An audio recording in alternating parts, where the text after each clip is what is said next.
I didn't do introductions for the rest of the day, but I thought it would be useful just to contextualize a little bit.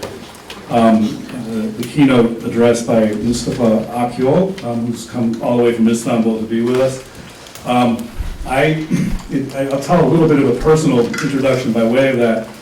I spent a considerable part of the 1990s involving myself in Bosnia, not only as an activist to try to lobby for Western governments to lift the arms embargo so the Bosnians could defend themselves, but also as a researcher, studying the conflict, the war itself, and ethnic conflict and trust relations after the war. So I spent a lot of time in Bosnia, but I feel compelled to mention Bosnia because it was the first Muslim country that I ever went to.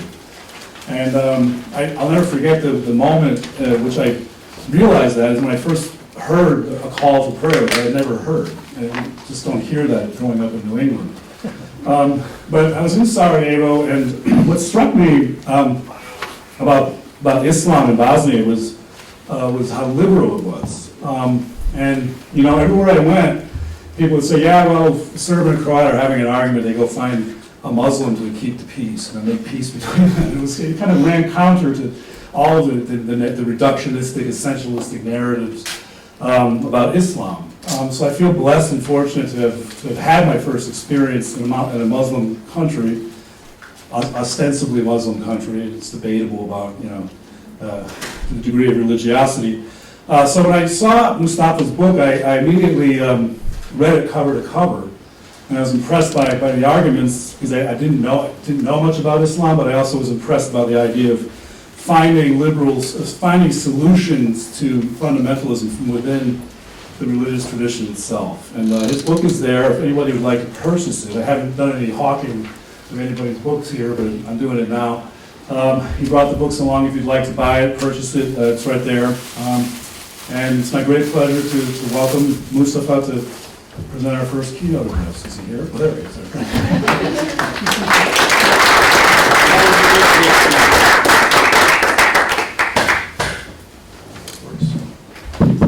Okay, Tom, thank you so much for the great introduction and the support for the book, which is always appreciated.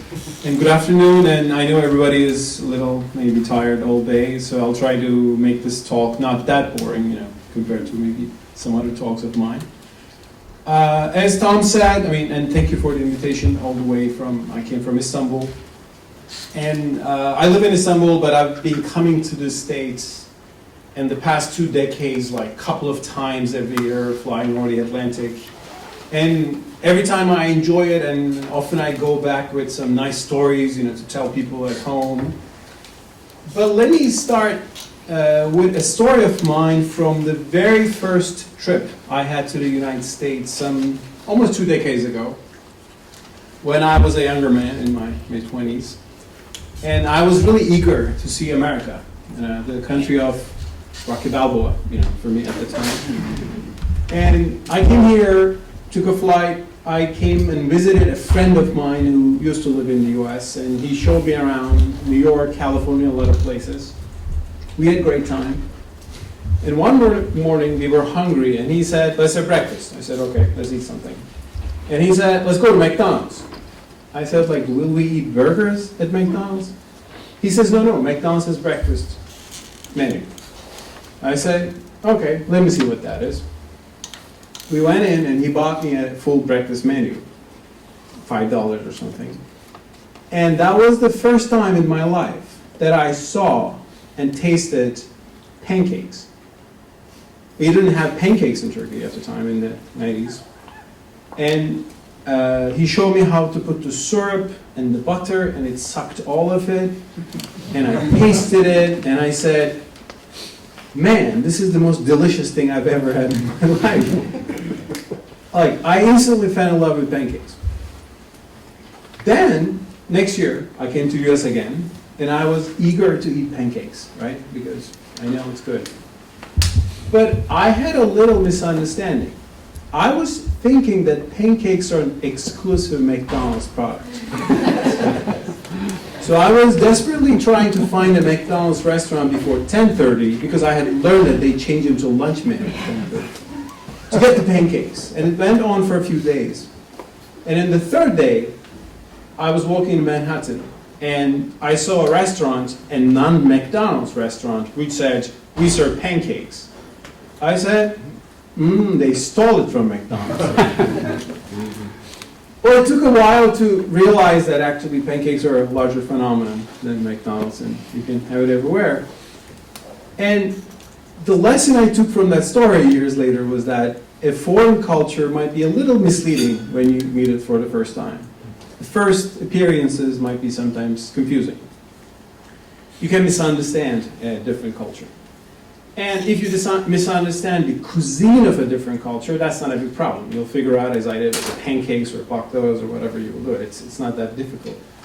But the other aspects of the culture, the history, the politics, the religion of a different culture, a different civilization, can be sometimes hard to really grasp in full.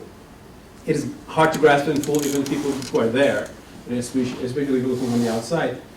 It can be difficult. And I believe that we are in a period in world history that it is actually very difficult to understand a foreign civilization, despite the fact that we always get a lot of information about the foreign civilization. We get a lot of breaking headlines every day, right? You open the news and you say, this bomb here, this bomb there, and this murder, and this chopping of heads and something. You hear a lot of, for example, when we speak of Islam, you get a lot of information about Islam. But those headlines, by their nature, if it bleeds, it leads, as media says, bring you all the nastiest stuff out there, all the unpleasant facts about the foreign civilization. The people who don't blow up bombs, who don't chop off hands, don't make the news. But the extreme elements of the foreign civilization shape our image of the other. So in that sense, the media blesses us with a lot of information, but also brings us to this blind spot of understanding the different civilization with all the negative dynamics. And let me tell you, the same thing is working on our side as well, the same dynamic. In other words, the narratives that people in the Middle East hear from the West are not the nicest and the most tolerant and the most pluralistic views. It is generally aggressive views.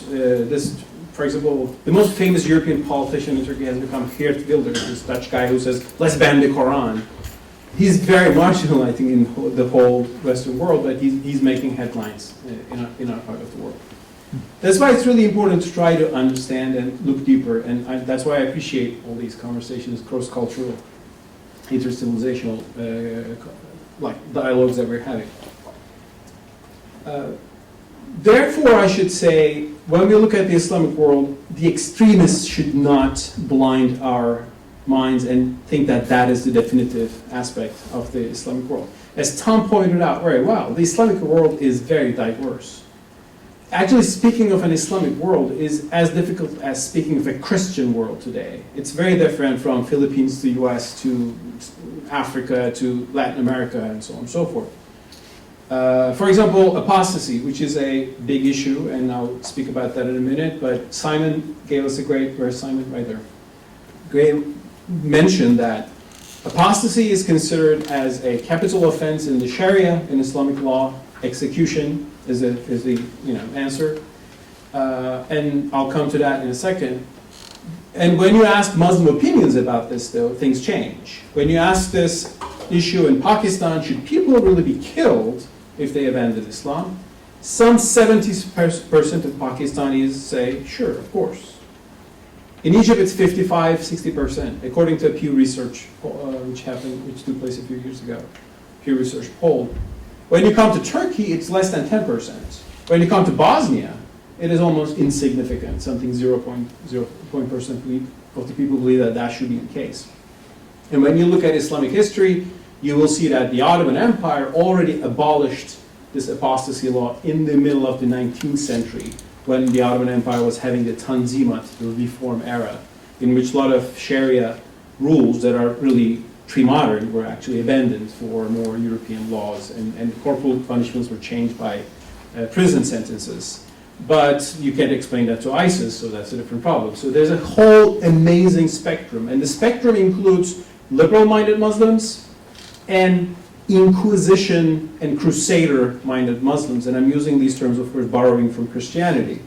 Christianity was not a very liberal religion for a part of its history, especially in the Catholic Church. There was a time of Inquisition and the Crusaders. Of course, those are gone, luckily for you guys. In our part of the world, we have the Crusaders and the Inquisitors of our part of the world alive today and kicking. But we have the liberal-minded Muslims, and we have all that diversity too. In fact, though, it would be wrong to think the Muslim world as moderates and extremists. Like these two, on the one hand, there are like gay-loving, liberal, progressives, and then there are the ISIS and Al-Qaeda. It's not that simple either. Actually, one Western scholar, Amitai Etzioni, had a great article about this a few years ago.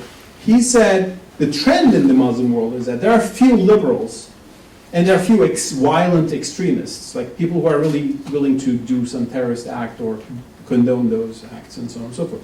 The majority, he said, are illiberal moderates.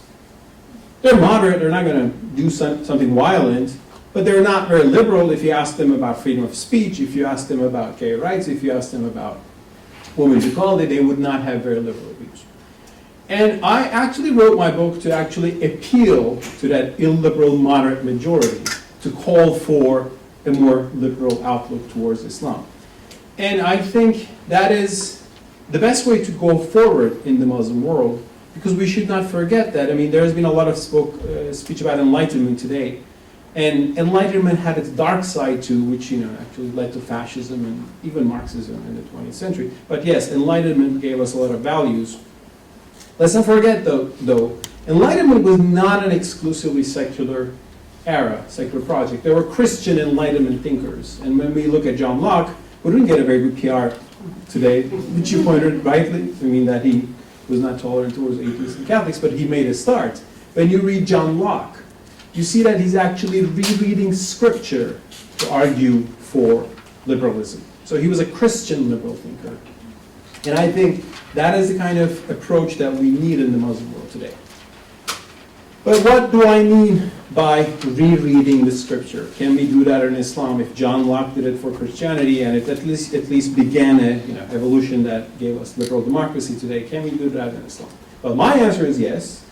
And I won't give you all the details, but let me give you a few highlights, and especially let me focus on the issue of the freedom of speech that we are focusing here. First, a question. Why do we need freedom of speech?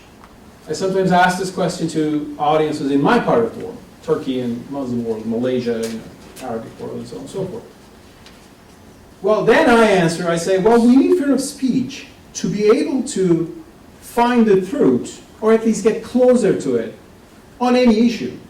Because I look at an issue from one perspective, you look at an issue from a different perspective. When we have a discussion, maybe we will come to a solution, or the third person who listens to us will get an idea. So with that free discussion, we can get something closer to the truth. But if somebody already knows the truth, we don't need that. That somebody should tell us what is the truth, and we should all be following that.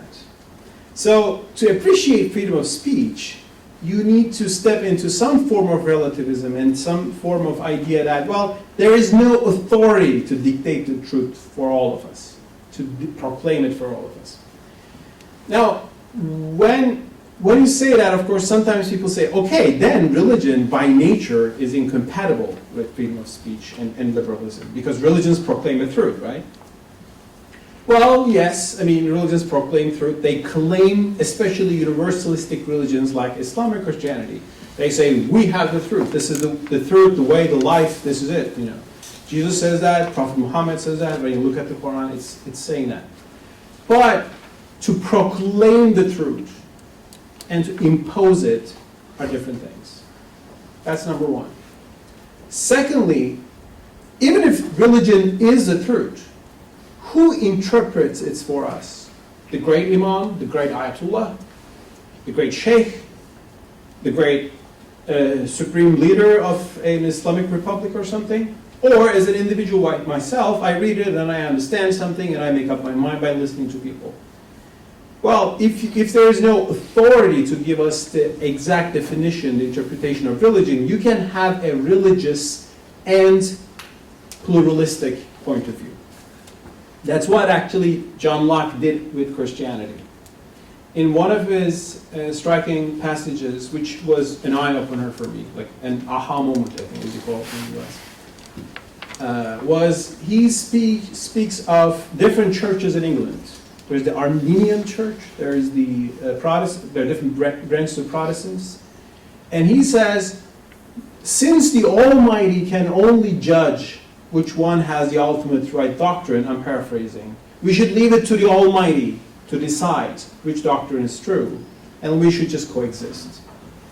Now this is very interesting because I read this, I said, because I knew the exact same argument from a medieval Islamic school of thought called the Murjia. And the Murjia in Arabic means postponers, because this was a group of theologians who emerged in the first century of Islam in the middle of a civil war where people were blaming each other to be infidels and apostates, and they said, wait a minute, we can't say who's an infidel, who's not. Only God knows that. Let's postpone this to afterlife. So that they were the basis of an actually medieval Islamic liberalism. They died out, they didn't live much because the sultans of the time didn't like those kind of wishy-washy liberals. They wanted a certain truth that they could impose. But that sort of approach from within Islam would be a basis for actually a liberal, pluralistic notion of religion and let's say politics. So I have arguments like that, but when we come to freedom of speech in the Islamic world, of course, these are like theological issues, but then there are burning, clear problems. And these are two important words here, two burning words, apostasy and blasphemy. Apostasy, ridda, and blasphemy, which is kufr, which in Arabic. And these are banned by the Sharia. If you read the Sharia, if you read the sources of, there's no book like Sharia, but Sharia has lots of books, sources in all four Sunni schools, and in the Shiite Jafari school, which is the norm in Iran, you will see that both blasphemy and apostasy are crimes. Apostasy is certainly punishable by death. You get 3 days to repent, and if you haven't changed your mind, I mean, it's lenient, it gives you 3 days to change your mind. If it doesn't, they execute you. And this has happened in Afghanistan, this has happened in Sudan and Iran, like people who converted from Islam to Christianity were given death sentences in the past couple of decades. And of course there was an international uproar against this, rightly. Of course, it is welcome to enter Islam. But if you leave it, then that's a complicated thing, from the Sharia perspective. So there's that apostasy ban in Islam, and of course, also the people who can get executed, or sometimes not executed, but imprisoned for apostasy, can be Muslims who do not convert into Christianity, but who claim to be atheistic. Even if they don't claim to be atheists, even if they joke about Islam, even if they ridicule, they can say, oh, you're an apostate. Recently, Badawi, a blogger in Saudi Arabia, got flogged because he was blamed for apostasy. It was not clear whether it was apostasy or not, so they gave him flogging instead of that penalty. And similarly, there's kufr, blasphemy, which is any denigration or insult against the Prophet and God and the sacred symbols of Islam are deemed as crimes punishable by death. Now the thing is, these are Sharia rulings. I'll come to what Sharia is in a second. They are not implemented in every Muslim country. They are implemented in some Muslim countries. Saudi Arabia, number one. Yemen, Iran, Sudan, Afghanistan, Pakistan to some extent. And in these countries, therefore, you have these in action. Are they implemented in Paris or London? No. But there might be some Muslims there who say, our law is universal. So if Charlie Hebdo did this to us, we will implement it in the middle of Paris. So that's the more extreme step, but apparently there are people who think like that, hence came the heinous attack on Charlie Hebdo, the massacre and terrorist attacks against Gilles Poston, if I'm saying correctly, and so on and so forth. So we obviously have a problem here when we speak of Islam and freedom of speech. So what is my argument against this? Well, my argument against this is nicely explained in my book, which is for sale there. But if you want a condensed version of that, first of all, let's think what Sharia is. When you say Sharia, a lot of Muslims think that it's God-given law that will not change forever. No. Sharia like the halakha of the Orthodox Jews, was the law developed for Muslim empires in the first centuries of Islam, which was rooted in the divine, which referred to the Quran and the prophetic experience, but it was actually human exercise. When you look at these two burning issues, blasphemy and apostasy, there is no single verse in the Quran which defines these as crimes punishable by death. There's no verse in the Quran which says go kill people if they blaspheme or if they leave Islam. Well, the Quran, as Simon pointed out, has verses which says blasphemers will be punished by hellfire or an afterlife.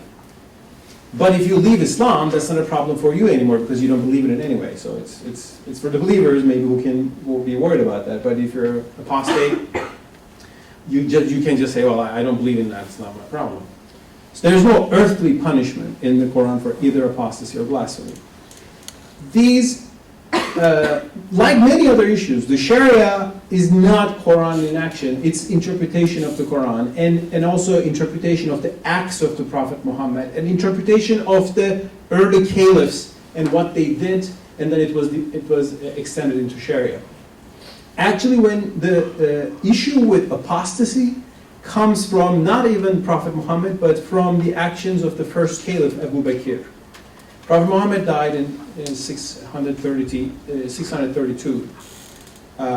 Unlike Jesus, he left a state behind. So Jesus had died with just a few followers. Even Simon was even denying him. So it was just he left a very totally non-political, like let's say, tradition. In Islam, Prophet Muhammad was like Moses and Joshua together. So he left an entity, and Muslims after him had to make political decisions. They chose one of them, the most pious among them, Abu Bakr, according to the Sunni tradition.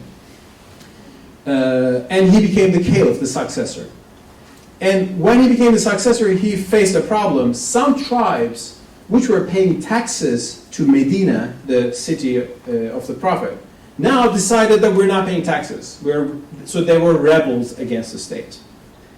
And there was a dispute among leadership what to do with them, and he said, well, if they're not paying taxes, they are abandoning their Islamic duty, so they're in a rebellion against the state, and that is apostasy. So he launched war against them. Of course, not paying your taxes can be a problem everywhere, as I understand. I mean, I think Americans know that well too. In other words, this was, in fact, a political issue. He launched a war against rebellious tribes. Medieval Muslim scholars who later noted this said, okay, apostasy is rebellion against the state is a crime. When they did not pay the zakat, they became non-Muslims, so that became the definition of apostasy. So from that incident came ridda, the term ridda, which is turning away from religion, as a crime, and it became punishable by death. In other words, it was not even a divine decree. It was a decree of one of the early rulers of Islam, the caliph. Another thing was that at the early 8 centuries of Islam, when the Sharia was devised, Muslims were in a constant war situation. And apostasy meant not just changing your religion, it also meant changing your side in a battle. An apostate during the Byzantine Islamic wars was somebody who could join the Byzantine army. So it was also a military situation. That's why the Hanafi school, the most flexible of all Sunni schools, they gave the death penalty for apostasy not for females, but only males, saying that females are not soldiers, they're not a military threat. So when you look into details like this, you can say, okay, maybe at that medieval world, it had a logic. Apostasy as treason to the state, and state was at war, and so on and so forth. But it cannot be brought to today. And it was not a divine decree anyway, even you are a total believer in Islam, and all of that. So there are arguments like that from within the Islamic tradition that is based on the Quran for renewing the Sharia, abandoning the illiberal aspects of Sharia, corporal punishments, and all of that. On blasphemy, which is another burning issue. and this has become, of course, very burning with all the attacks on Charlie Hebdo, Children's Posten. And again, the extremists who attacked, who committed those terrorist acts, they refer to the Sharia.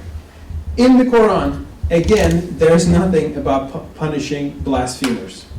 I've written actually a piece for the New York Times right after the Charlie Hebdo attack, and there I explain it, and also it's in my book, I explain in detail. Actually, there's one verse in the Quran about the mockery of Islam. What Muslims should do when their faith is mocked. It says Ma'idah 60, Surah Ma'idah, but I can't remember the verse, but it's written there. It reads, if you hear a group of people mocking God's verses or making fun of God's verses, then do not sit with them unless they engage in a different discourse. Do not sit with them because they're making fun of your religion. It certainly says, it doesn't say go and enjoy it because it's sacred, and Muslims have a feeling of sacred, like Christians have, like Jews have. So I'm not going to enjoy a cartoon, a film, a narrative that mocks my religion, and I'm not going to be a part of it. Maybe I will not buy that magazine anymore, so I can boycott it. But it doesn't say go and kill them. It doesn't even say go and silence them. It doesn't say go to the European Court of Human Rights. Well, we couldn't say that, but to have it censored. It is just abandoning, refraining from that offensive narrative. And from that verse, I think Muslims can build a whole new approach to the matter of apostasy and, blasphemy, saying that, well, if our religion is mocked, we will boycott it. In civility, non-violently, without attacks and so on and so forth.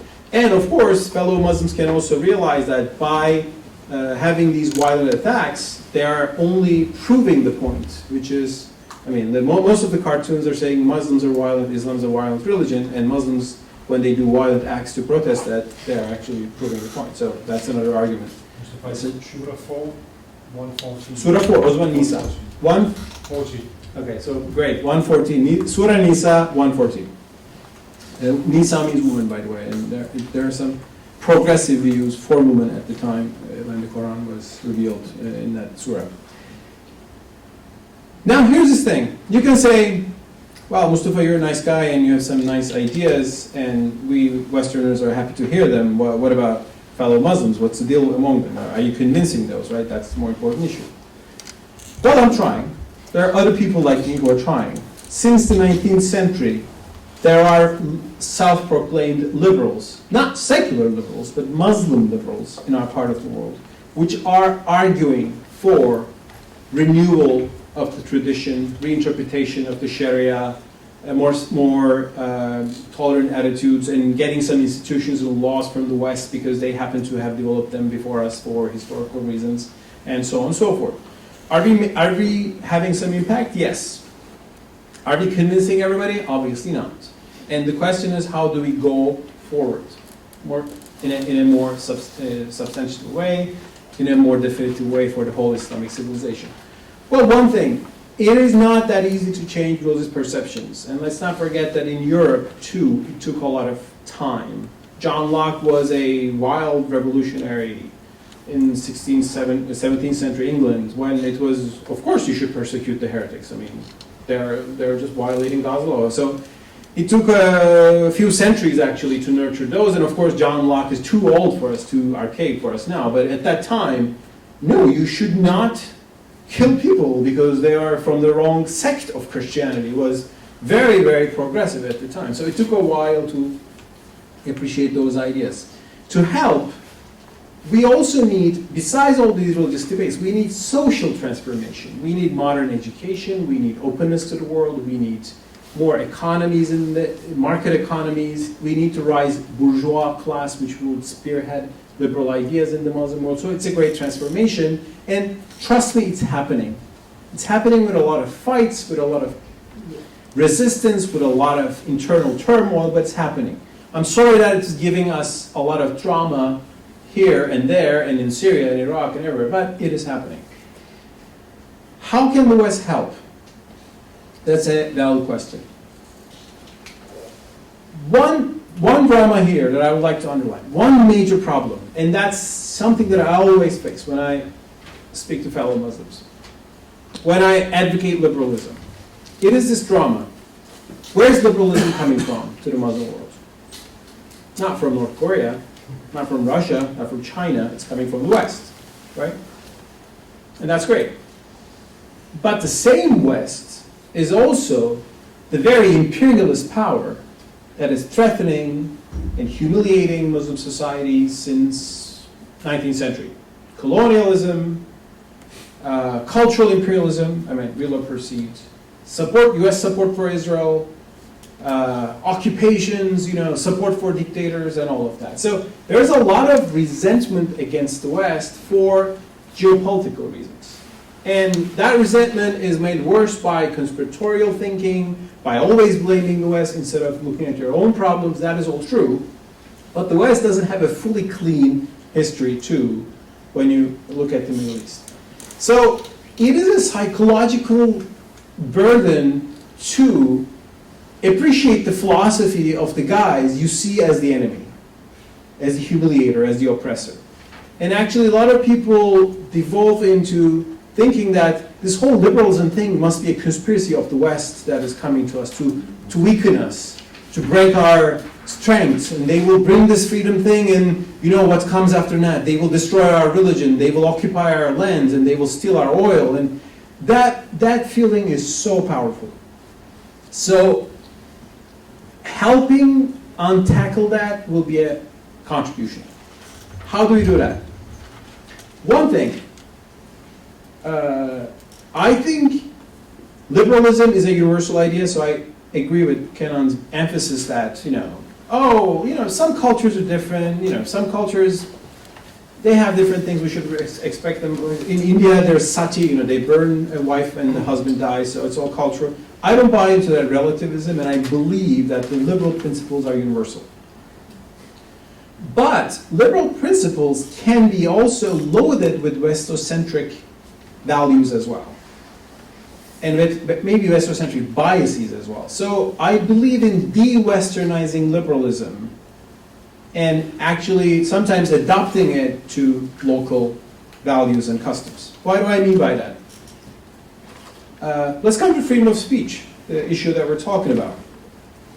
As it was pointed out in the morning, a lot of Muslims will tell you, okay, so you don't want to ban our, the insults to our Prophet and God. What about Holocaust denial? That's a common thing that is coming from Muslim intellectuals, Muslim leaders. Why is it possible to insult the Prophet? Why is it possible to say Holocaust didn't happen? Which is a crazy idea in my view too, but some people think like that. Now, I asked this question I discussed this question with a Western diplomat once, and he said, they're not the same thing. On the one hand, you have the memory of millions of people who have been butchered by the Nazis, certainly is the case. That's a fact. The other one is a myth that people believe in. So this is, of course, more worthy of respect. And I said, well, I understand you look at it this way, but this is a Eurocentric or Westocentric point of view, because for the guy on the other side, God is more sacred than anything else. It is more sacred than human life. You can call it mythical or not, but for him, because sacred, as Nietzsche described once nicely, Nietzsche is not a great philosopher, I'm not a big fan, but he had got a few things right. He said, sacred is what you cannot laugh at in a culture. So we laugh at, you can say, we laugh at the prophets and God and Charlie Hebdo does that, but we don't laugh at people who are really tortured and death and so on. And I wouldn't laugh at any of them for my sake, but for the other cultures, sacredness is different. So the question is, do we want them to abandon their notion of sacredness to become liberals? Then have our own definition of sacredness, and they will be all liberals? That's not going to happen. That shouldn't happen. What should happen is that They have the right to uphold their sacredness, but articulate their defense and respect for the sacred in a liberal way, in a non-violent way, by not killing people, by not buying Charlie Hebdo, maybe protesting it in a civilized way, by not attacking people for that. So that is one thing I wanted to underline. Another example, women's liberation, a very important issue in the Muslim world. There is a lot of oppression of women in the Muslim world, sometimes coming from religious, archaic notions of interpretation of religion, sometimes from just patriarchy, not even religious. Just men like to dominate women, as it happens in different parts of the world, and they find ways to do it. But how the Muslim women will be liberated? In my definition, for example, the dress code. In my definition, they will be liberated in terms of their dress code when they wear whatever they want. But whatever they want can be a bikini, a miniskirt, it can be a headscarf. Some Islamic women are very pious and they want to wear it. It's their religious tradition, like Orthodox Jews have a lot of dress codes. But when I speak to some feminist, liberal, or not even liberal, laïc feminist people in France, they say, no, a headscarf is a form of oppression, we should save women from the headscarf, from that false consciousness, and so on and so forth. Well, that is a very Westocentric definition of liberalism for me. And in Turkey, for example, the authoritarianism was, on the women's dress code, was coming from the secular state when it was banning headscarf. And we defended the right to wear a headscarf against an authoritarian state, and when I go to Iran, I say the right to not to wear it against the authoritarian state, which is Islamic in that sense. So that kind of observance, piety, and its traditional symbols are not an oppression if they are done voluntarily. And if you say it's false consciousness, you can say false consciousness to anybody. Nudists can say we have all false consciousness and we're wearing some unnecessary stuff. And one more thing, when we're defending liberal principles, one criticism that's coming a lot from the Muslim world is Western double standards. Again, sometimes real, sometimes perceived, but sometimes real. For example, dictators in our part of the world. The West generally says these dictators are bad people and we should sometimes even topple them. And yeah, sometimes. But if the dictator is pro-Western, it's a little bit different than when the dictator is anti-Western. If the dictator, sells oil and has a U.S. base and is happily visiting Washington, that's less of a problem. But when a dictator is anti-American, that's a bigger problem. And when you read the U.S. statements and foreign, like State Department reports and everything, the dictators whose foreign policy is a little bit more U.S. friendly are getting some leniency. That is not unnoticed. And that allows a lot of people in my part of the world to say, this democracy thing, this is just a lie. They're just supporting their own puppets and so on and so forth. Why do we believe in this nonsense called democracy? They don't even believe themselves, blah, blah, that goes on.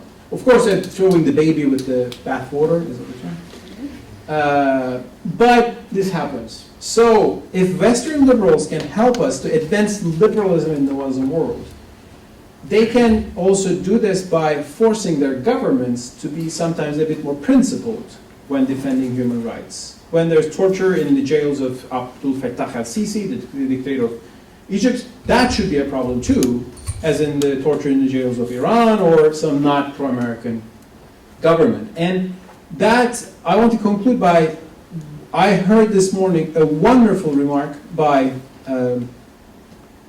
Jacob, sorry, Jacob, yeah, Jacob. You said, one guy in Hizb ut-Tahrir, and Hizb ut-Tahrir is a radical Islam. They're not violent, but they're pretty hardcore in their ideology. So they want a global caliphate which will rule all of us and some kind of utopia. But one guy in Hizb ut-Tahrir, they would have an organization of Hizb ut-Tahrir meeting, Some people said this is hate speech, it shouldn't be happening. And you said no, they had the right to freedom of speech. And that guy saw that and he realized, these Westerners are really believing in this thing, freedom of speech, and it changed his mind. So in that sense, if you want to extend liberalism to the other parts of the world, which we are trying to do there, showing that it is really something we believe in, that is really important. And as you said, that changed that guy's mindset and actually made him leave Hizb ut-Tahrir and become a much more liberal Muslim in his understanding. I was really struck to hear that because that's the exact thing I'm trying to explain. So in that sense, we have a big mission ahead. I mean, transforming the Muslim world, having a more liberal civilization, and it is happening, it's chaotic, and all of that. And I'm very optimistic, and in the middle, well, in the long run, I think at the end of the 21st century, there will be a better Muslim civilization. But we should not stop working for it. Thank you so much. Thank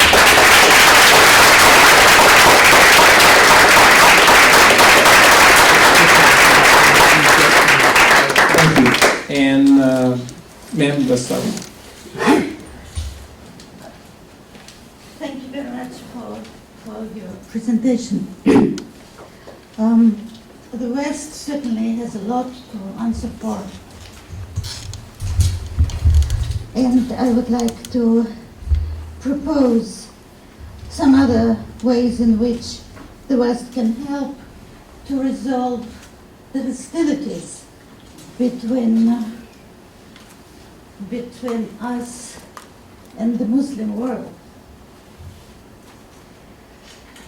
First of all, that somewhat differ from what you said. First of all, I would say that the West should recognize that Islam is a part of our civilization. Islam is a monotheistic religion. It is one of the Abrahamic religions, and it is very tightly connected to the rest of Western religions.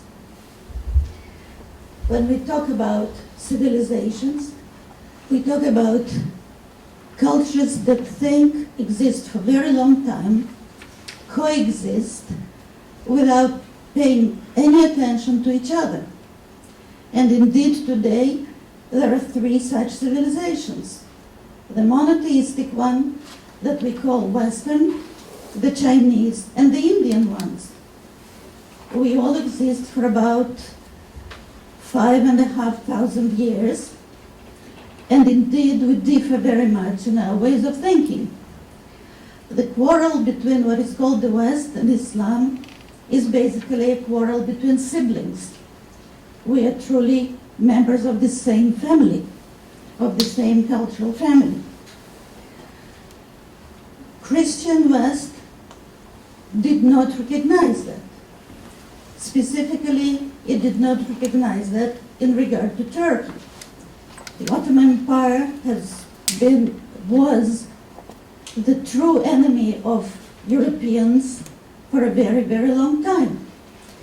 And for a long time after that, Turkey would not be considered a European country because fundamentally it was Muslim in its origins. So this is a mistake that the West makes, and this should be resolved. The other thing is that the West should recognize that the problem of those hostilities in fact has nothing to do with Islam at all. It has nothing to do with religion. It is a political problem. And Islam is involved in that because of the politicization of Islam, because of the secularization of Islam, not because of Islam. And to a very significant extent, the secularization of Islam is a result of the process of modernity. Islamic societies become modern, just as the Christian societies become, and in the process, secular political concerns become much more important than religious concerns. So it is extremely important for all of us, you as well as us, to understand that it is not a question of religion at all. And stop, for example, defining Bosnians who are deprived of the possibility of defending themselves as Muslims. And they were not Muslims, they were atheists, more or less, right? Well, it's an ethnic category. Yeah, ethnic That's a longer category, debate, yeah. right, yeah. ethnic category, not a religious category, but by defining them in this way, we turned the Christian world against them. And that was a tragedy. The same, of course, goes very much for Turkey for a very long period. Thank you.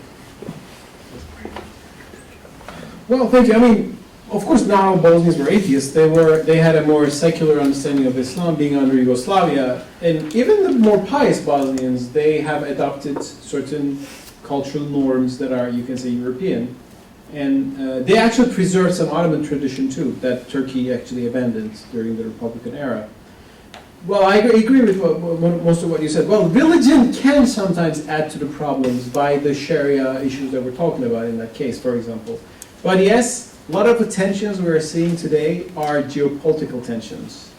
Israel and Palestinians have an issue, not because there's a big problem between Judaism and Islam, because there's a land issue between them. And if Israelis were Hindus and Palestinians were Buddhists, you would still have a problem there on whose land is it, and my land or your land. So that's going to happen. So yes, we sometimes over-religionize the thing, which doesn't mean that religion doesn't add to the problem, if it does. But yes, we should see the geopolitical nature. A great book by Graham Fuller, A World Without Islam, tackles this question: how would the world would be if there was no Islam?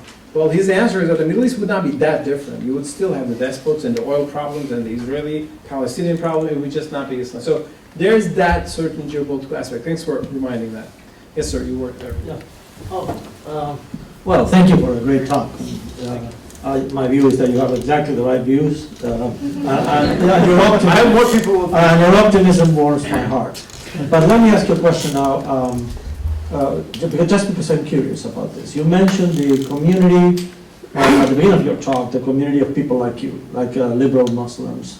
And you said, well, we're still, I don't think we use these words, we're a minority or something, but we are growing and we're getting there. I'm just curious. I know, I'm sure you do, a number of very brilliant liberal Muslim scholars, for example, I'm an academic scholar, in the working in the United States and Europe.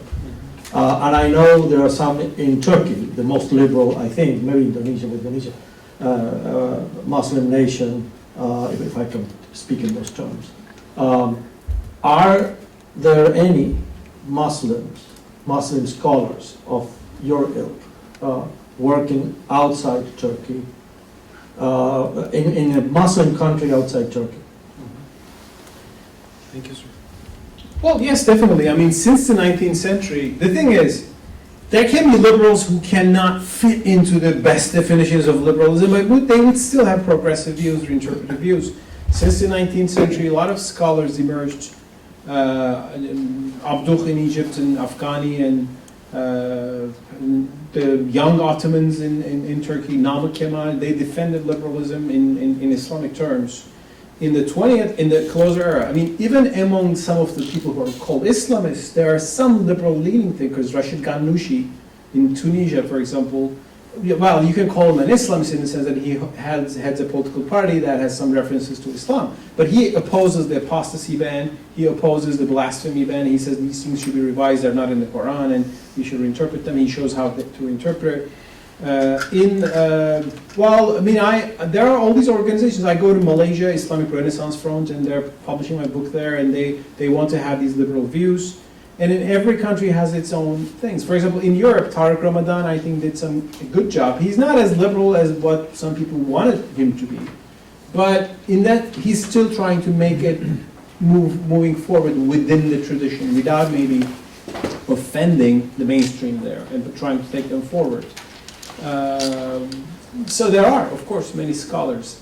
the thing is, I mean, some of these scholars, they have just nice books, and they're maybe also to popularize those views, you need more public intellectuals. But I can, in every Muslim country, not in Saudi Arabia, I mean, but even there are some liberals. For example, in Saudi Arabia, even there was a recent campaign signed by thousands of young Saudis against the religious police. In Saudi Arabia, they have this crazy institution called the religion police. They check whether you're doing the right thing and whether you're covered or not, which makes people hypocritical rather than religious. But so there was a petition against that. I can do my religion. I don't want the police to tell me. But so there are these, not even maybe thinkers, but young generation people who are thinking in that sense. Bosnia, Ali Izetbegovic was a great thinker, the political leader of the Bosnians, but he was a philosopher. And he had very interesting views in that sense. So yes, there are. There is no like address or joint thing because it's a chaotic world. I mean, who are the Protestant thinkers in the U.S.? There's so many denominations, and some of them are a bit more liberal, some of them are maybe not. So Islamic world is a bit like that. It's like the Protestant world in all that diversity. Yes. Yeah, thanks for your talk. It did sound to me when you were talking about how Sharia is, the basis of that was not necessarily from the Quran. It sounded sort of Protestant Reformation, back to the Bible kind of talk. As a Protestant, I kind of recognized that sentiment. One of the things about the Protestant Reformation that made it work, though, was there were state sponsors of it. Basically, there were princes in I forget the elector of something or other. I forget was Luther's big protector. Germany. And yeah, in Germany. And I was wondering where might something like that happen in the Islamic world? I know there are more liberal and less liberal countries, but do you think that it's reasonable for this sort of liberal enlightenment or whatever you'd want to call it, or Reformation to spring up in a bunch of different countries at once, or do you think it's going to require some, something like what happened with the Protestant Reformation? I don't want to, westernize the whole thing, but yeah. Well, good point. Of course, there is some kind of a sola scriptura approach that we're proposing. Let's go back to the Quran and check the basics. But it's not exactly the Protestant Revolution, because in the Protestant Revolution, Martin Luther was protesting a Catholic Church that was dominant. So it was a central authority that was protesting. We don't have that sort of authority in the Muslim world. So everybody has different texts, so it's not exactly the Protestant Reformation. I sometimes actually think that it is better to compare Islam to Judaism rather than Christianity in every issue, because they're very similar religions, Islam and Judaism. And the Jewish Enlightenment that happened through modernity is actually what Islam is going through, and ultimately what will happen. Some Jews became Reform Jews. They really changed a lot of things, and they said, "Oh, it was like that at the time. Now it's all different." Some are ultra-Orthodox. They really want to live as they were 2,000 years ago, and some are more modern Orthodox, and then the conservative. That kind of diversification is probably what's going to happen in Islam. It's already taking root, plus the secularization out there. The question is, will this happen through state support? Or is there States are not. The states are generally. I mean, I don't know any state in the Muslim world whose number one interest is to protect its power and prestige and stability and so on and so forth. So they're not two idealistic states in that sense. Plus, state support can sometimes be a kiss of death. Western support becomes an even bigger kiss of death, but because then you are the puppet of somebody. That's the perception. And of course, Martin Luther lived in a world that you don't have Twitter or internet and Facebook or all those kind of things. So we live in a very fast world in terms of information. States can, of course, help by creating more stable societies, economies, having better education, so they can help. And when you look at Turkey, for example, we are not very liberal these days, especially under our President Erdogan, who thinks the whole world is conspiring against him, and there are many spies in the country who should be punished for that. That's not a very liberal position. But when you look at Turkey's Islamic tradition and Islamic institutions, they are far more progressive compared to the Arab world. And Turkey's Diyanet, the official institution for religious affairs, there are some, in some areas they can be closed-minded, but they're certainly on these issues of punishment and violence, they're pretty solid.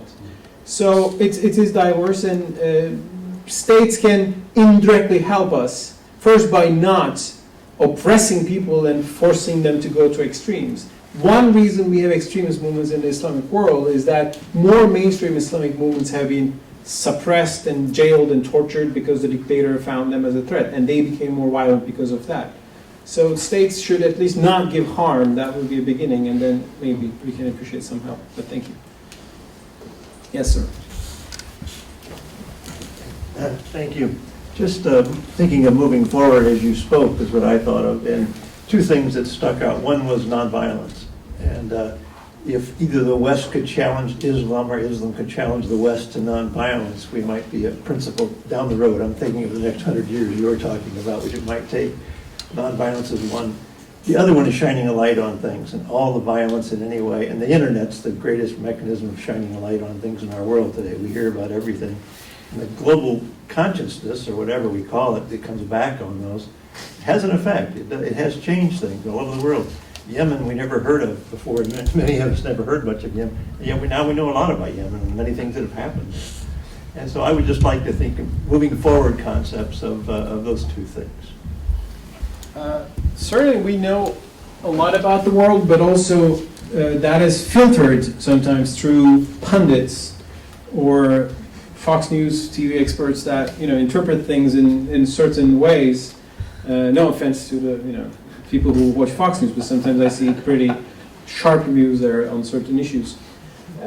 Yes, we hear a lot of things from the world, but what the media brings us the shocking news most of the time. So from Yemen, you probably hear Yemen, Al-Qaeda, and the executions and all that. But for example, Yemenis are good for chewing guts, and it kind of makes you feel high, and a very relaxed society. Maybe that's a nicer part compared to the other one. So sorry, the question was. The question is, moving forward, principles to move forward on, things that we can agree upon. Well, non-violence. One thing, I don't think Muslims will ever, or the majority of Muslims will ever say, we are a totally pacifist religion. Self-defensive war is there. Jihad as a self-defensive war is appreciated and accepted by a lot of Muslims, and majority of Muslims will say it is crazy to blow up innocent people and call this jihad, which it is crazy. But they can say if your country is under attack and if you're being killed and you can get a gun and defend yourself, so in that sense, self-defensive jihad is generally accepted. So in that sense, I can say Islam is or will be a totally pacifist religion. But using violence for criticism, to suppress criticism, or apostasy, blasphemy, these things should be, of course, gone. And there's the argument to make them gone. And in Iran, too, there was a very progressive Ayatollah who died a couple of years ago. He opposed the blasphemy and apostasy ban, saying that, no, we have to interpret these things. So the arguments are there. The question is how do you make more people buy into that? And that's, of course, a big story. Yes. Thank you for the marvelous talk. So I have a kind of follow-up question about optimism and pessimism, and that is, are you willing to be optimistic about your prescription for liberalism and Islam, specifically in your backyard in Turkey? And my second question is, Beşiktaş or Galatasaray? Okay. So the latter question, which is fundamentally more important, is which team I support in Turkey? Beşiktaş? None. I support Fenerbahce. Oh my God! I take this as an insult, but I'm offended and even harmed, and to go back, well, how is Turkey doing? Well, Turkey is not very liberal these days. Actually, Turkey has become the text case of illiberal democracy. Well, we have frequent elections, that's fine, and they're fair. But other than that, when it comes to rule of law, freedom of speech, free press, we are not really doing well under President Erdogan lately. He actually began well. Initial years were towards EU and so on and so forth, but the more power he grasped, the less liberal he became. In the past 2 years, he thinks that there are huge conspiracies in the world to topple him, and those conspiratorial powers should be, searched and found, and they were broken, and so on and so forth. It's not a good scene. But it's a problem less directly related with Islam. It's a problem related with arrogance, machismo, power. Like, it's a Putin-esque problem rather than Ayatollah Khomeini-esque one, as I always say. So that is the case in Turkey right now. When you look at the Islamic scene in Turkey, well, we have our hardcore Islamists, but again, their percentage is not that big. And a lot of the observant people in Turkey would not go for execution of apostates as kind of extreme. And I'm saying this based on Pew Research results and other Turkish polls made on religious tendencies. And in fact, there's a growing secularization in Turkish society, written by a couple of sociologists recently about it. I've written about it too. And the very fact that the government in power has a lot of reference to Islam in its bravado and its propaganda makes people actually move away from religion. So there is also that trend. So for Turkey, I'm optimistic in the long run. In the next couple of years, things get a little bit more complicated because the media freedom is going down and down and down. We are really going through a Putin-esque era. But at the end of which, I think Turkey has enough civil society, economy, diversity to move forward. I don't know whether we'll be a member of the EU. I would like to, but it depends on the Europeans. That was helping us. The decline of that process also has not been very helpful. And one more thing, Turkey is in a tough neighborhood. What is the closest neighbor here? Is it Canada? I would want to have Canada. We have Iran, Iraq, and Syria. And others. Western Massachusetts. Yes. Thanks, I really enjoyed that. There's a couple of points. One is in relation to historical analogies, because people are always making historical analogies, particularly to the Reformation and Islam's need for a reformation. The Reformation was actually a deeply reactionary movement. Luther was a deeply reactionary figure against the kind of the liberalism of people like Thomas Aquinas, and we forget that. We only remember what happened a long time after. But the state-sponsored Reformation, magisterial Reformation, was deeply reactionary. It was actually the small movements on the ground, the Anabaptists, the Levellers, and so on, those kind of Protestant movements, that were the democratic movement that created the ideas of liberty that became important in the Enlightenment and so on. So it's the kind of analogies people often make. I think missed the point about European history too. But the point I wanted to ask you is this. One of the critiques one can make about the European Reformation of Luther is that one of the problems was a more literal reading of the Bible. I mean, essentially that's what, as opposed to the kind of more interpretive reading of the Catholic Church. Isn't there a danger in what you're arguing when you're suggesting that apostasy and blasphemy are not in the Quran, and therefore they should be, we should rethink our attitude to that? Is there no danger in that what you end up doing is calling for a more literal reading of the Quran? Mm-hmm. And what would your view be if death for apostasy or for blasphemy were in the Quran? How would you deal with that? Thank you so much, Ken. Great questions. First of all, I agree that what we need is not a Martin Luther kind of change. That's why I wrote an article saying Islam doesn't need its Martin Luther. Islam needs its John Locke. Islam needs the Enlightenment stage. We already have Lutheran approaches. I mean, and some sola scriptura Muslims are not liberal leaning, trust me. Well, generally, there's a movement go back to the Quran that is generally more liberal leaning than the other Salafi for sure, and some Orthodox Sunni or Shia approaches. But the thing is, well, that apostasy and blasphemy are not in the Quran, that is not my only argument. I mean, then how do you read the Quran is another issue. Of course, when you say something is not in the Quran, that's a great start to be able to discuss something in the Muslim world. When you say, oh, this is not in the Quran, and many Muslims are, oh, really? Is it not in the Quran? Okay, so that becomes a good start. But how do you read the Quran? How do you contextualize the Quran is another and even a major issue.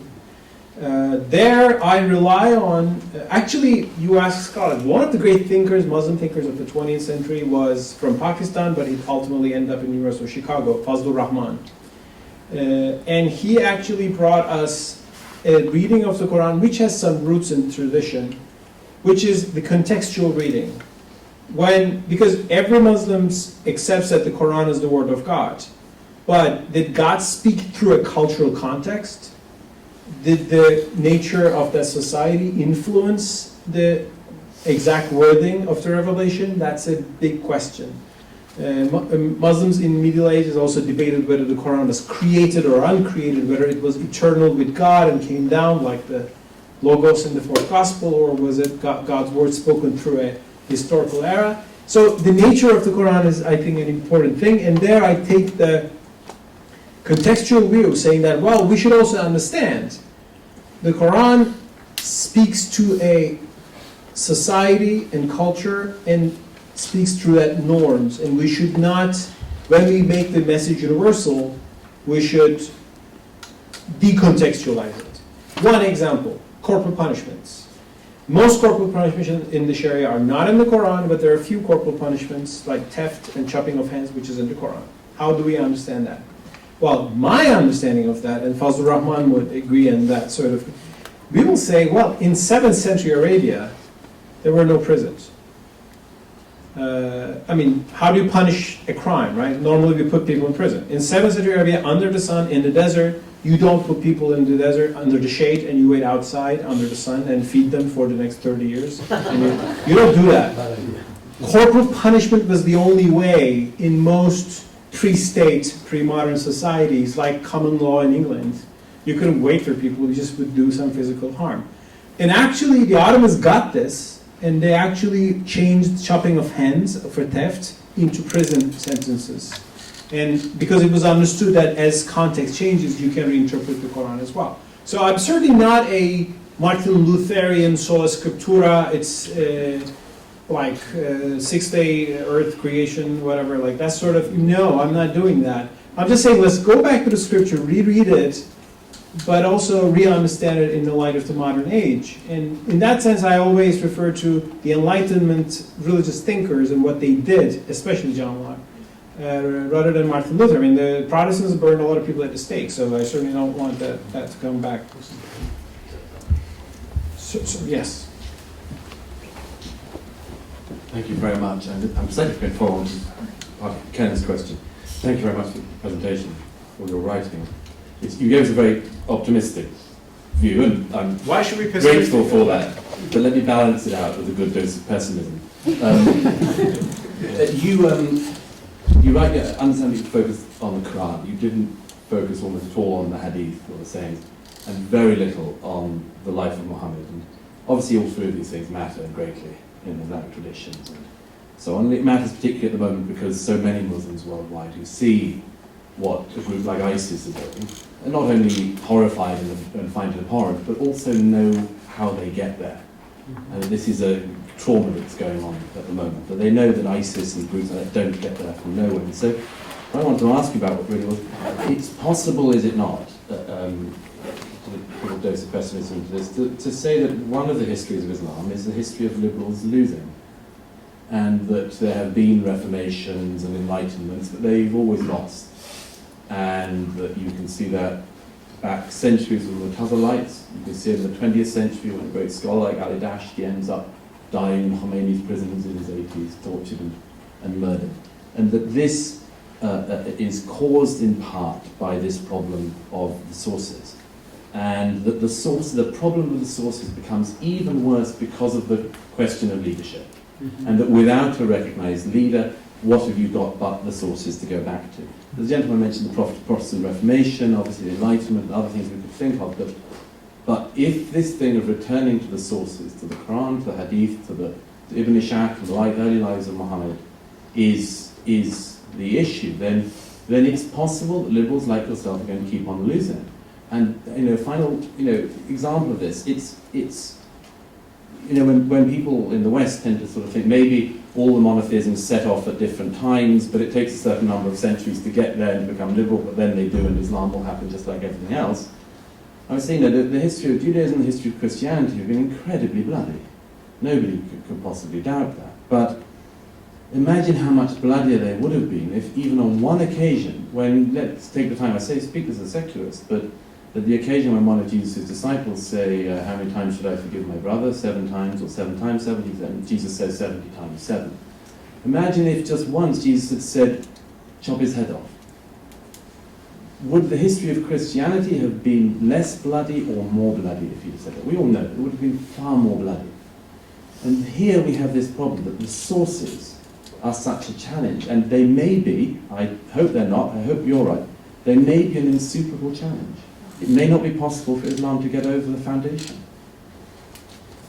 Thank you for your essentialistic pessimism, which is valid, and I see the point, and I disagree, obviously. That's why I'm in this business of promoting a more liberal understanding of Islam. One thing, the hadiths. I didn't get into the hadiths, I mean, we didn't have time for everything, but, well, chapter 4 in my book explains that better, but to give you a shorter. Hadiths are the narratives, reported sayings or deeds of Prophet Muhammad, but they have a little problem with that. They were written some 2 centuries after the Prophet Muhammad. So which hadith is authentic or not is a big debate from the very beginning. Sunni Orthodoxy at some point settled and said these are the authentic hadiths of Prophet Muhammad, and a lot of the troubling aspects of Sharia come from them rather than the Quran. Stoning is coming from hadith and not the Quran, and apostate. There are hadiths relating to apostates as well, which is also troubling. But that's precisely why every liberal line of thought in Islamic world starts by questioning the authenticity of the hadiths from the 19th century on. And in my book, I got into the hadith issue, and I show that actually the creation of the hadith literature was precisely to block more rational thought of the Mu'tazila and the others. Because in early Islam there was a more rational spectrum of thought which emphasized free will and reading of the Quran and emphasized human reason. They were also Aristotle lovers, and that created the dynamism of the Islamic civilization. But then there was the dogmatists who, like Tertullian in Catholic Church, opposed Greek thinking and rationality and pushed for dogmatism and downplayed free will, and yes, they had the upper hand. They had the upper hand in Christianity for a long time, and Christianity was able to break that spell in the last, let's say, 5 centuries. Why did that happen in Christianity? Why it hasn't happened in Islam? Well, you can say maybe essentialism is the problem. I mean, you can say, well, maybe the texts of Christianity are better and less violence and so on and so forth. Well, if we are speaking of the New Testament, you have grounds there. But if you go to the Old Testament, the Old Testament is actually much more troubling. When you read the book of Joshua, Leviticus, there's everything. Like stoning, killing, chopping, and smashing heads. And what about Judaism? How Judaism has done? That's why I compare Islam to Judaism rather than Christianity.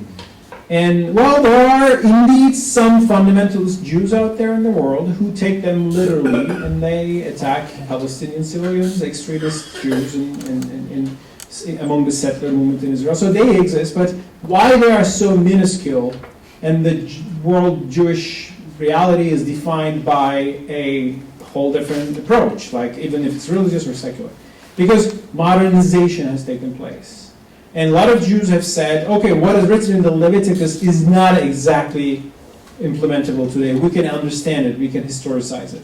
So we need, I think, that sort of approach, which is already out there for a lot of people. For example, one thing, the Quran speaks of slavery. It says, treat the slaves nicely, give them your food, never treat them badly. It encourages manumission, it encourages freeing of slaves. But the institution of slavery is not totally explicitly abandoned. But today, except the crazies of ISIS, nobody has slavery in the Muslim world. It happened in the 19th century when the Ottomans banned slave trade, thanks to some British encouragements. Thank you guys for that. I mean, Britain being represented by here. And today, like the hardcore Islamists, I mean, ISIS went as crazy as it can be and saying, we are establishing slavery too, because it's written there. But it is taken for granted that slavery is a thing of the past because it happened to exist at the time. Islam tried to improve it, but it's gone. So that is one example of Muslims looking at their scripture saying that this was a thing of the past, we live in a different era. This can happen. There is no, I think, essential reason why it shouldn't happen. There are Muslims who think like that already. There are populations who agree with this. The problem is that we have not been able to modernize enough yet. And our modernization experiences have not been sometimes helpful. We never tried the freedom-based modernization of, say, the Anglo-Saxon tradition. We always got these Jacobins who want to chop off heads for liberty and the Islamists who go against them. That's why in my book, Islam Without Extremes, the extremes are secularist extremism versus Islamist extremism. We never had a modernity that is respectful to religion, that is actually inspired by religion, but reinterprets it and moves forward. That liberal line, well, we had, but it's always been crushed by the Saddam Husseins and Bashar Assad's versus the ISIS's of our part of the world. Therefore, I mean, if you look at the if texts are so definitive, Judaism would be in a more difficult position today than Islam, looking at reading it and comparing the Old Testament and the Quran. But apparently Judaism is not there, with a few crazy extremist settlers in Israel that are troubling, actually. So that's how I counter the pessimism of yours. Maybe somewhere in the middle of those. Yes? Yeah, I mean, I guess one factor with Judaism was that so overwhelmingly it was a dispersed diaspora, religion for so long, and so it absorbed so many things from so many other sources, and people wanted to live a different way. And so I think that drove a lot of the reinterpretation of the text. But I wanted to hear you just comment a little bit more about kind of how you look at sort of Iraq and Syria now and what's happened. And you talked a little about the West and intervention and occupation, and then we've had departure and vacuums and ISIS, and now we have this huge mass migration. And sort of how you see all of that playing out and affecting, your fundamentally optimistic. And I agree with you. I think you have to be optimistic and you have to look for the path forward. But how do you see all of that affecting this? I mean, it can feel somewhat despairing. Just looking at what's happening and the flow of foreign fighters and the emergence of ISIS now. But is there kind of a spin on how this could play out that's more optimistic, and what is that? Well, that's what they call $1 million question. How do we solve the problem in Iraq and Syria? But thank you for the question.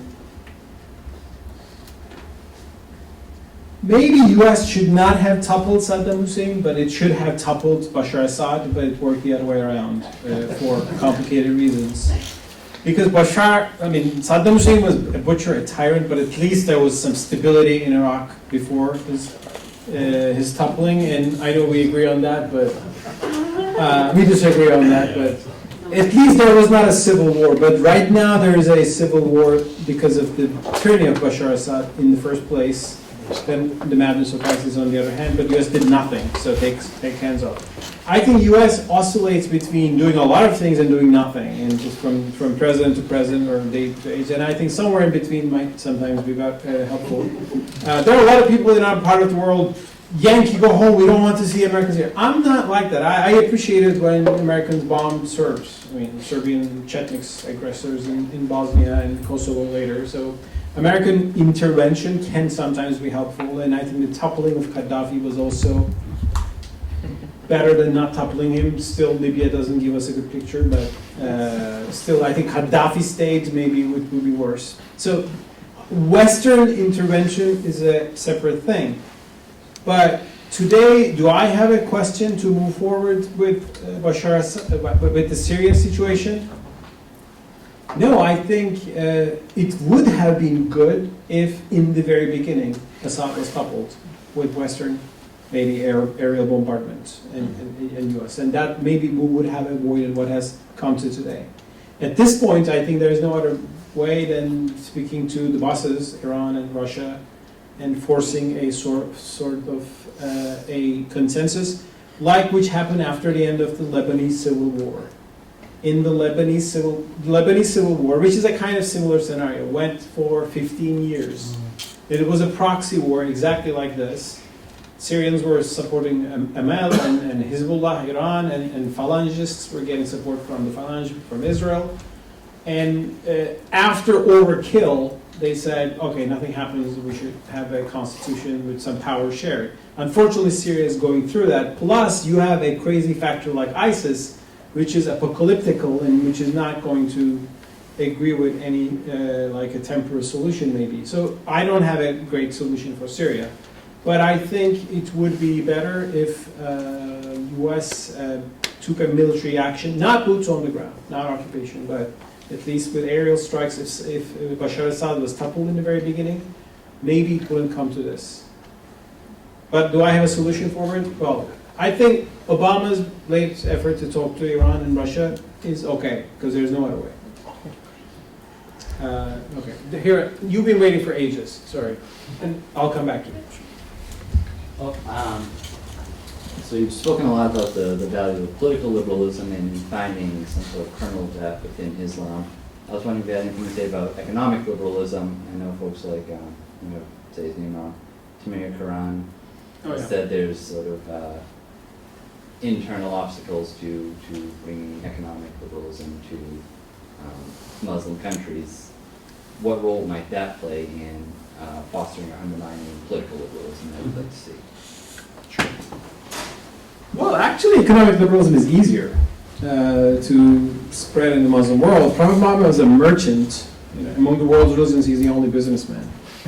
And actually, there's a whole tradition in Islam that sponsors trade, venerates the merchants, and Islam has in the early centuries of Islam, there was a capitalist era, not industrial capitalism, but trade-based capitalism. And Timur Quran is one of the important writers, academics from Duke University, and I know him well. He pointed out one problem in Sharia, which is not allowing corporates to emerge in the Muslim world. So it was only everything was personal. So the company as a person was not accepted in the Sharia, as a legal entity was not accepted, and that blocked reform. He's right about that. But it doesn't mean that there are no companies in the Muslim world. Muslims have gone over that, and I mean, many Muslim countries have a lot of other regulations other than Sharia, so you have these companies. Economic liberalism is not facing that much opposition. Check Dubai and Malaysia, and there are a lot of Muslim countries who are into actually capitalist growth. The problem there, well, one issue is interest, of course, one major issue. But Muslims have found other ways, joint ventures and other Islamic banking, to exactly do the same thing without calling it interest, and so on and so forth. So I don't see religious doctrine being an obstacle to capitalist development in the Muslim world. What is the obstacle is oil money, which creates a kind of feudalism, a resource that is tapped from the ground and used by the state and distributed to the citizens so there are other structural problems, I think, in the Muslim world. Therefore, in that sense, Turkey is a good example. I mean, Turkey has a growing capitalist economy, and it is run by, actually driven partly by very pious businessmen. And there was a great report about this by a European think tank a couple of years ago, the Islamic Calvinists.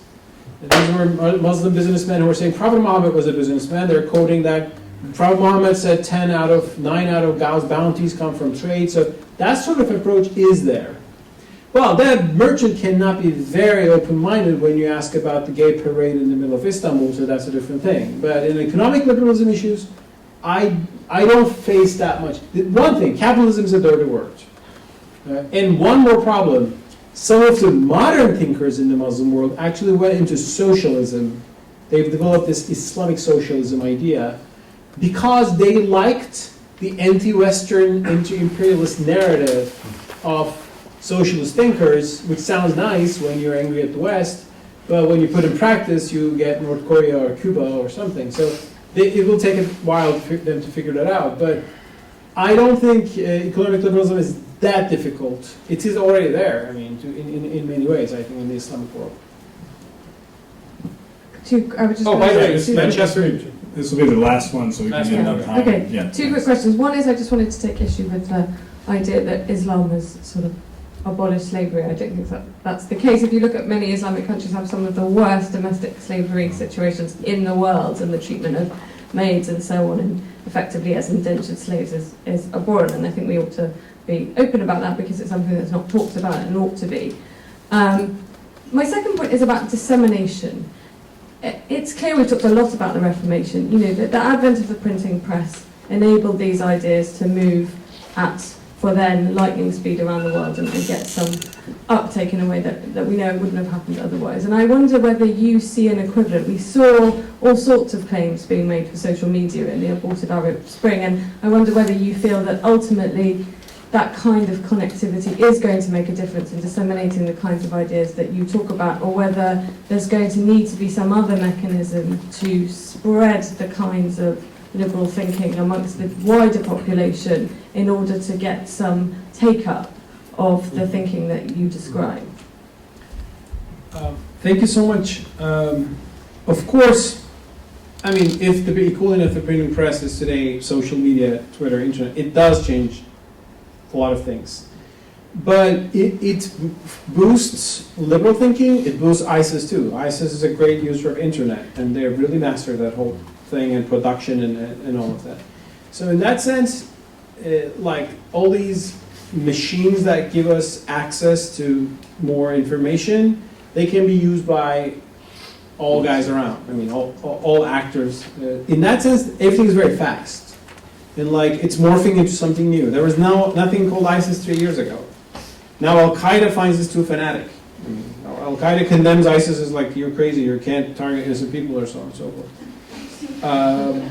And I don't think ISIS will be long-lived in Iraq, but as an idea, it has franchises already in Nigeria, Boko Haram, in Libya, and so on and so forth. So that's a major problem. And they exist partly thanks to the internet.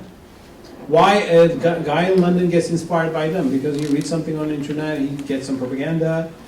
You wouldn't maybe have that before the internet era. Actually, Al-Qaeda began using internet very effectively, but ISIS, went forward. So in that sense, modernity brings us a lot of machines devices or mediums, which can be positive or negative, which means, well, we have to use it more effectively too. I mean, the one problem is there.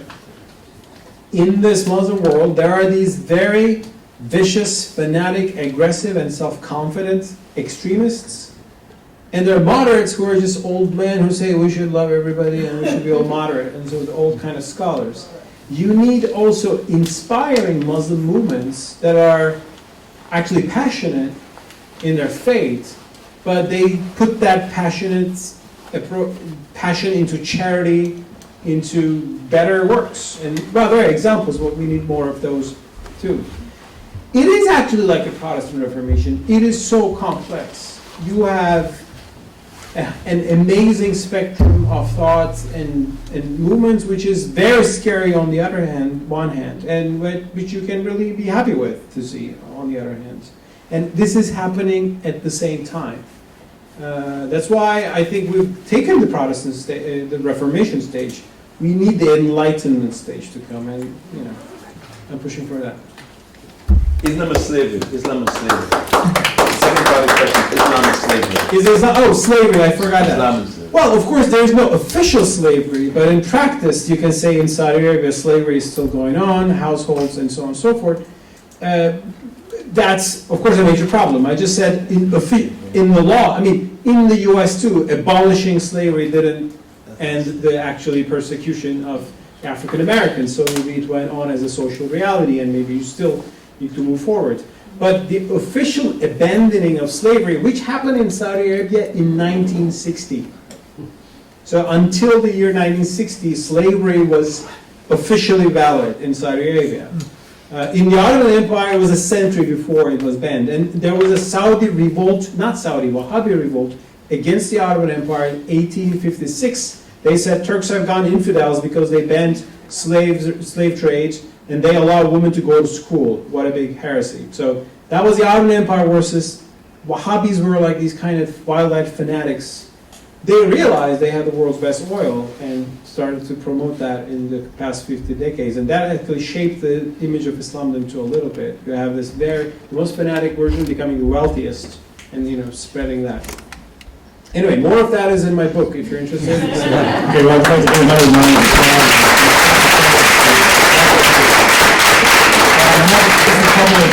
Thank you all for coming. I know I see many people are here all day, and we have another jam-packed day tomorrow, which I think is going to have more great ideas. That's my rendition of what happened today. So I'm really looking forward to tomorrow. You're all welcome back. I just had a really quick announcement. It's not a political announcement, but it's kind of. Bernie Sanders is going to be in Boston on Saturday, and some students approached me as the director of the Freedom Project and asked me if I would invite him to come to Wellesley to give a talk, which is an interesting place for someone like Bernie Sanders to come since Hillary Clinton went to college here. If you didn't know that, now you do. The campaign declined that. They're trying to push as many possible ideas. The campaign declined that, but they agreed to meet with a number of Wellesley students if they so inclined, have a one-on-one meeting with some Wellesley students with Senator Sanders in Boston. So if you're interested in meeting Bernie Sanders, send me an email. And my sponsorship of that doesn't connote any kind of political support of his candidacy. It's just something the Freedom Project does. So if you want to meet Bernie Sanders, send me an email. I think he's giving us 10 or 15 minutes. So, okay.